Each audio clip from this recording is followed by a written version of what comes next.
ఎన్నికలు వస్తున్నాయంటే సరే ముస్లింలు వాళ్ళ ఆచార వ్యవహారాల ప్రకారం వాళ్ళు టోపు పెట్టుకుని వాళ్ళ దేవుని వాళ్ళు ఆరాధిస్తారు. మీరేం చేస్తారు? బిచ్చపోళ్ళకి పోయి టోపులు పెట్టుకుని నమాజ్ చేస్తారు మీరు ఓట్ల కోసం.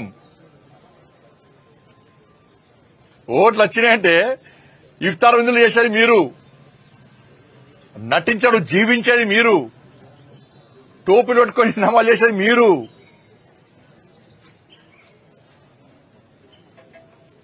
బిచ్చపోళ్ళు మీరా మేమా? సనాతన ధర్మం కోసము హిందూ ధర్మ పరిరక్షణ కోసము చేయడం భిక్షమే అయితే అరే హిందూ ఓట్ బ్యాంక్ ద్వారా గెలిచానని చెప్పి మళ్ళీ చెప్తున్నా, బాగా చెప్తున్నా. కరీంనగర్ పార్లమెంట్ సభ్యుడిగా హిందూ ఓట్ బ్యాంక్ ద్వారా గెలిచినా, ఎస్ పక్కా గెలిచినా, గల్లా ఎగరేసుకొని చెప్తా నేను. ఇప్పుడు కాదు ఎప్పుడైనా చెప్తా, ఇక్కడైనా చెప్తా నేను. ఈ హిందూ ఓట్ బ్యాంక్ తెలంగాణ రాష్ట్రంలో తయారు చేస్తాం, పక్కా 100% తయారు చేస్తాం. హిందూ సమాజాన్ని సంఘటితం చేస్తాం మేము.